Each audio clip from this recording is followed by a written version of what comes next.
Hai, Assalamualaikum teman-teman. Di sini kami akan memberitahu teman-teman semua tentang teori kultivasi. Namun, apa sih teori kultivasi itu? Kalau nggak tahu, kita cari tahu. Langsung aja ya. Teori kultivasi merupakan bagian dari komunikasi massa yang membahas efek dari komunikasi massa yang dikembangkan oleh George Gardner. Teori ini menjelaskan tentang efek jangka panjang dari televisi yang menanamkan sebuah ideologi kepada khalayak, sesuai dengan apa yang mereka lihat di televisi. Sehingga khalayak akan memaknai dunia sesuai dengan pemaknaan yang ada di televisi.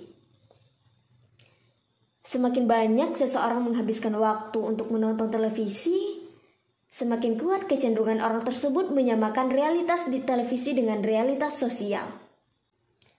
Teori kultivasi pada dasarnya menyatakan bahwa para pecandu televisi membangun keyakinan yang berlebihan bahwa dunia itu sangat menakutkan. Teori kultivasi berpendapat bahwa pecandu berat televisi membentuk suatu citra realitas yang tidak konsisten dengan kenyataan. Kemudian karakteristik penonton itu terbagi menjadi dua. Yang pertama, like viewer. Like viewer adalah penikmat televisi yang menonton kurang dari 2 jam. Sedangkan yang kedua, heavy viewer. Heavy viewer ini adalah penikmat televisi yang menonton televisi lebih dari 4 jam. Adapun sikap heavy viewer ini adalah semakin sering orang-orang menghabiskan waktu untuk hidup di dunia televisi, semakin cenderung mereka untuk percaya bahwa apa yang ditayangkan oleh TV adalah realitas sosial yang sebenarnya.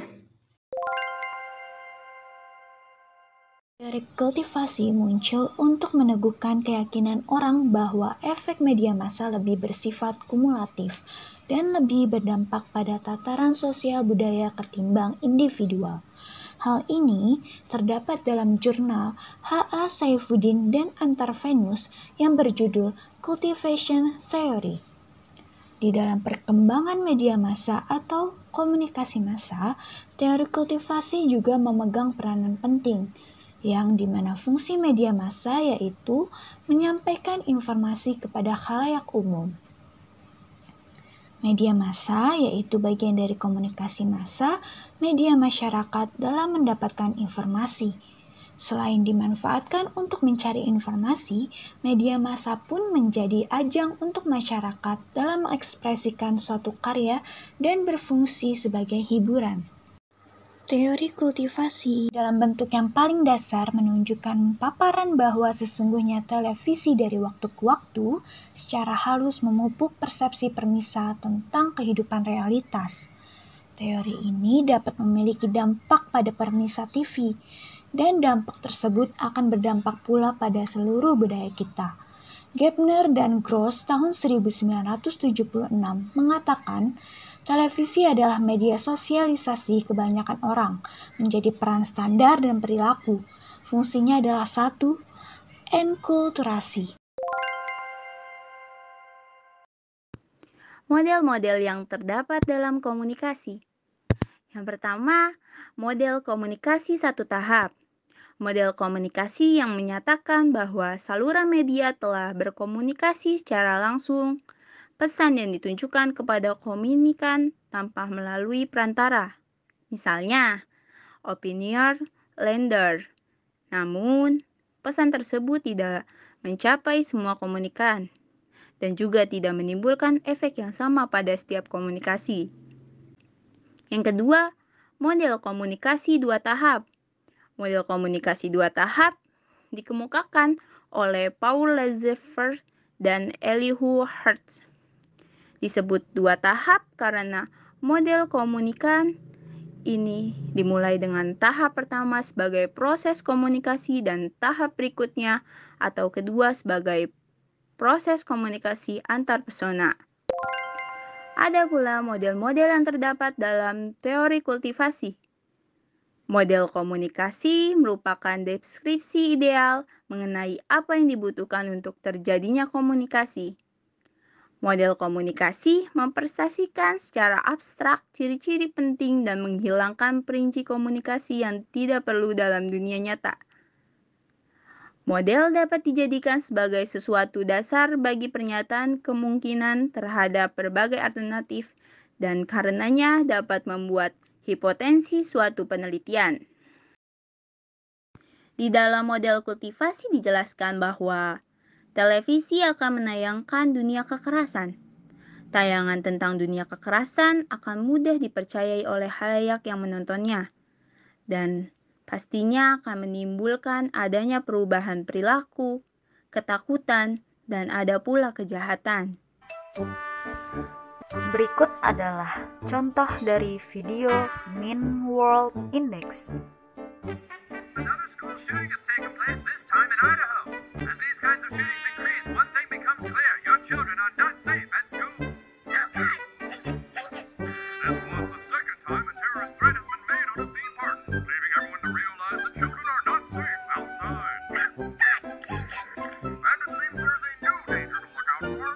Children who are taken by strangers. The bottom line, children are not safe in their own homes. Wait, that's not the usual ticket taker guy. So I don't know him. You relax. What if he wants to kill me? Please, I just need to know if this is South Park. Get away from me! That's a pretty good trick. It seems like everywhere I turn, someone is out to get me. That is the world that the news reports. It is the world that adults preoccupy themselves with. But it is not the world as it is. Even though all the news is about murderers and abductors, those kind of people only make up a very small part of the world. That's right, lad. So why don't you get into the back of my van and I'll drive you home. Your van? Hey,